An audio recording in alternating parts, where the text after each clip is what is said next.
এমন একটা দ্বীপ যেখানে যেতে উত্তাল সমুদ্রের সাথে লড়তে হয়, যেখানকার বেশিরভাগ মানুষই কৃষিকাজ আর মাছ ধরা পেশার সঙ্গে যুক্ত। মুঘল, পর্তুগিজ এমনকি ব্রিটিশ শাসনামলেও যেই দ্বীপের গুরুত্ব ছিল, গত 10 বছরের ট্রাভেল ক্যারিয়ারে যেই দ্বীপে কখনোই আসি নাই। তবে আমরা যাচ্ছি সন্দ্বীপ। দ্বীপ ভেবে সন্দ্বীপকে ছোট ভাবার কারণ নেই, দেশের দ্বিতীয় বৃহত্তম দ্বীপ উপজেলা হচ্ছে সন্দ্বীপ। খুব সকালে আমার শহর চট্টগ্রাম থেকে রওনা দিই সন্দ্বীপের উদ্দেশ্যে। একটা সময় বুক ভরা ভয় নিয়ে নৌকা আর বোটে করে উত্তাল সমুদ্র পাড়ি দিয়ে যেতে হতো সন্দ্বীপ। আজ সেই গল্প বদলে গেছে। সন্দ্বীপে এখন ফেরি চলে। সন্দ্বীপ যাওয়ার রাস্তা ছিল একটা সময় দুর্ভোগের নাম, আজ তা একটুখানি স্বপ্নের মতো সহজ। ফেরি বদলে দিয়েছে পুরো গল্পটা। দুঃখের বিষয়, সমুদ্রে আজকে 3 নম্বর বিপদ সংকেত, ফেরি চলাচল বন্ধ আছে। বাট আমাদের আসলে সন্দ্বীপে যেতেই হবে। তো আমরা এজন্যই মূলত কুমিরাঘাট আসছি। এখান থেকে স্পিড বোটে অথবা মালবাহী ট্রলারে করে আমরা সন্দ্বীপে যাওয়ার চেষ্টা করব। ঘাটে বেশ অনেকক্ষণ অপেক্ষা করার পর আকাশের অবস্থা খারাপ হচ্ছিল। মেঘ দেখে একটু চিন্তায় পড়ে গেছিলাম। জোয়ার আসার পর 300 টাকার টিকিট নিয়ে নিলাম। 2 সাইকেলে আলাদা করে 400 টাকা দিয়ে উঠে পড়লাম ট্রলারে। ট্রলারে 3 নম্বর বিপদ সংকেত কিছুটা টের পাচ্ছিলাম।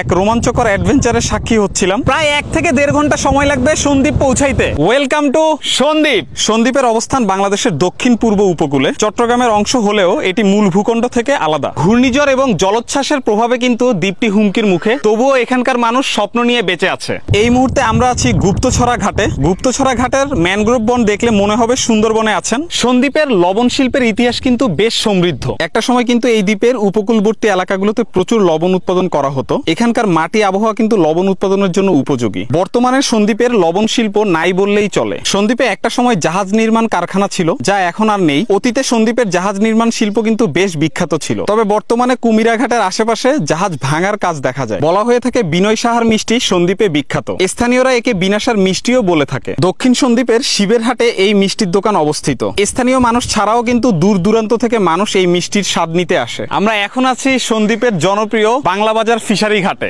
মাছের ব্যবসা ও স্থানীয় অর্থনীতির গুরুত্বপূর্ণ জায়গা এটি। বিভিন্ন সামুদ্রিক মাছ এখানেই বিক্রি করে থাকেন জেলেরা। বাংলা বাজারে আসলে বিভিন্ন সামুদ্রিক মাছ দেখতে পারবেন।